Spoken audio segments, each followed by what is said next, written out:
Hello everyone, today we are presenting Grow With You. Our project has two deliverables, Blue, an AI companion chatbot for parents, and the AI data management dashboard that powers it. Let us start with why this matters. In Australia, 1 in 27 children are diagnosed with autism spectrum disorder. That is a significant and growing number of families who need guidance navigating the early years of their child's development. Yet 70% of these parents report that the support they receive is inadequate. And when they do seek specialist help, the average wait time is anywhere between 12 and 36 months. That is over a year, sometimes three, before a family gets meaningful guidance. In the meantime, parents are left searching online, finding generic resources that do not account for the child's specific diagnosis, age, or situation. Specialist appointments are scarce. The gap between needing support and actually receiving it is enormous. That is the problem we set out to address. Solution is Blue. Blue is a personalized AI chatbot designed specifically for parents of children aged 0 to 6 who have or show signs of ASD or ADHD. Think of it as having a knowledgeable and empathetic friend available at any time of day who understands your child's specific situation. Blue does three core things first. It provides personalized guidance by tailoring every response to a child's name, age, diagnosis, and developmental stage, drawing from a curated expert knowledge base. Second, it provides 24/7 scenario support, helping parents handle real moments in real time, from mealtime meltdowns to sleep routines, with confidence rather than panic. And third, it has a progress tracking feature where parents can log mood, routines, and therapy milestones to visualize the child's journey over time. Blue is mobile first, safe and responsible by design, and completely powered by RAG, which means its answers are always grounded in expert, curated content rather than the model's general training data. The quality of Blue's answers depends entirely on the quality of the knowledge it draws from. So let's talk about how we built our knowledge base. It consists of curated documents sourced from the internet, ranging from peer-reviewed scientific journals to articles from trusted government health sites. We organize this content into five main topics, each split up further into 10 subcategories. Each subcategory contains up to 10 documents, giving us a total of several hundred pieces of curated, relevant content. Once collected, each document is processed through an end-to-end pipeline that chunks the content, generates vector embeddings using Gemini Embedding 2, and stores these embeddings in a super-based PG vector so that Blue can retrieve the most relevant information at query time.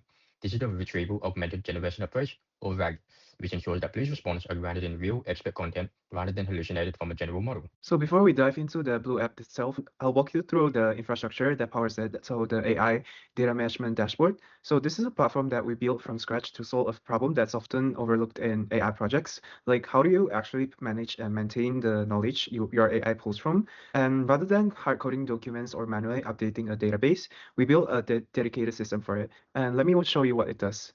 So at its core, the dashboard is a multi-tenant SaaS platform, meaning it's not just built for Blue. It's built to serve any AI application that needs a managed knowledge base. And here's how it works. So a super admin provisions tenants on the platform. So each tenant, like our Blue team, logs in and manages their own isolated knowledge base and organized into projects and collections. So there's no cross-tenant data leakage. And when an admin uploads a Markdown file, it automatically triggers our N8N ingestion pipeline.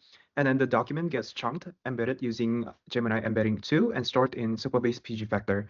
And the status would move from pending to processing to finally ready, all without any manual intervention. And external apps like Blue then query that knowledge base through a secure read-only RG API, authenticated with like hash bearer keys. And every query is strictly scoped to the tenant's own data.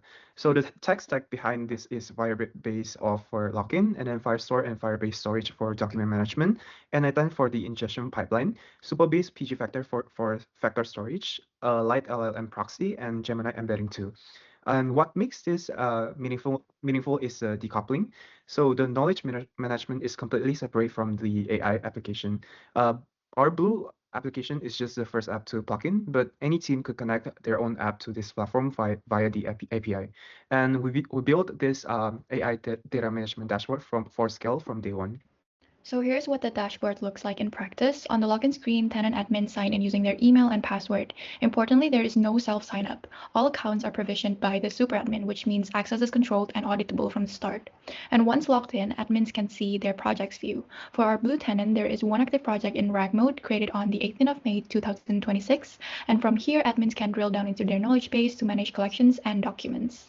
Inside the Blue project, admins can see all 5 knowledge collections: parenting and family life, learning and play, early development and milestones, behavior and discipline, and health and nutrition. Each collection maps directly to one of the 5 major topic areas in our knowledge base. So drilling into one of the collection, for example, parenting and family life, you can see all 73 documents currently in that collection. and every single one has a status of ready, meaning it has been fully processed through the n8n pipeline and is available for retrieval for Blue. So each document also carries a metadata text to support topic level filtering during direct queries. So uploading a new content is pretty straightforward. Admins can select a markdown file with a maximum size of 50 MB and can optionally add comma-separated tags like compliance or 2025 to make documents easier to filter later. So after clicking upload, the n8n pipeline handles the rest automatically, chunking, embedding, and storage into the Supabase PG Factor. So admins can click into any uploaded document to view its rendered content directly in the browser. This lets the team verify that documents were processed correctly and that the content reads as expected before it is served to the Blues user. This combination of automated pipeline and human review was an important part of ensuring knowledge-based quality throughout the project. Let us shift back to the user-facing side. So we'll talk about what the Blue experience actually looks like for a parent. Before we walk through the screens, here's a quick look at the technical architecture underpinning Blue. On the left is the chatbot sequence diagram. So when a user sends a message, the UI passes it to the n8n agent router, and then the router checks whether the query requires knowledge retrieval. If it does, it passes the query and an API key to the RAG API gateway, which queries the AI data management dashboard Supabase vector, store for relevant content. That content is then returned to the router, combined with the original query, and passed to Gemini 2.5 Flashlight to generate a response, which is then sent back to the user. In parallel, if the user's message contains the personal information like their name, their child's age, or any detail about food or sleep or behavior, the router extracts that data and saves it to the Supabase user profile using dedicated data saving tools. And this is how Blue personalizes over time. And on the right is a chatbot use case diagram showing the actions available to a user, which are register, log in, log off, create a chat, etc. When a new user opens Blue for the first time, they are walked through a 3-step onboarding flow. Step 1 captures the parent's name and their role, whether they are a parent, caregiver, guardian, or other. And then the step 2 adds the child's profile, including their name, date of birth, and optionally their diagnosis from ASD, ADHD, or both are undiagnosed. And the parents who are not ready to share this can skip it and come back later. And the step 3 asks what matters most right now, letting parents select their priority support areas from options like food and nutrition, learning in school, sleep, behavior and emotions, daily routine, and social skills. And this onboarding data feeds directly into how Blue personalize its responses, its home feed, and also its tip of the day for every first conversation. So after onboarding, users land on the home feed. So we made it to be immediately useful and contextually relevant rather than being a generic landing screen. So at the top, Blue greets the parent by name and references their last conversation topic. So it always feels like a continuation rather than starting from scratch.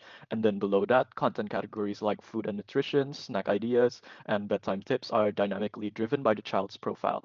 And then the tip of the day pulls rack-backed strategies. So for example, the now/next board for visual schedule management, which is a genuinely relevant technique for families managing ASD. And then the suggested prompts sections provides pre-built questions like, from your child stims a lot, should I redirect or let them? So that lowers the barrier for parents to ask Blue about sensitive topics they might not know how to word. And then at the bottom, a profile completion tracker nudges parents to share more about their child so that Blue can become even more tailored over time. Then we have the AI chat. So this is the core feature of Blue. So every response Blue gives is context aware. So it knows the child's name, age, diagnosis, and every answer is tailored accordingly based on the details you've provided to Blue. So you can see in the screenshot that a parent asks about signs that Jeffrey might need occupational therapy, and Blue's response is grounded and appropriately cautious, recommending a developmental specialist while still providing useful direction. So this safety by design principle is one of the most important aspects of the system. Blue always recommends consulting a healthcare professional for medical concerns, and it never gives medication advice or makes diagnostic claims. And this was a core requirement from our sponsor and a critical part of our testing strategy. And then Blue also supports multiple children on the same account. So parents can switch between children and each child maintains their own context. Conversation memory is maintained within sessions through n8n's window buffer memory using the session ID of the user. So Blue remembers what was said earlier in the same conversation. The next tab in the app is progress tracking. So this gives parents a longitudinal view of their child's journey. So this is particularly important for families managing neurodevelopmental conditions where small improvements over weeks and months matter greatly. So the mood and emotions chart gives a 7-day view showing great, okay, and difficult days, and it supports multiple children, so parents can track Jeffrey and Rafa separately using the avatar switcher at the top. And then the routine consistency section is populated from chat logs with Blue, so as parents discuss their daily routines in conversation, those activities are automatically tracked here. And then the recent activity feed logs events like bedtime routine completed and therapy session with timestamps and parent notes. So this creates a lightweight but meaningful record that parents can refer to during actual specialist appointments, which in this context is very valuable. And that brings us to the end of our presentation. We'd like to thank our sponsor and supervisor, Alessio Bonti, for his guidance throughout this project. Thank you for all your time.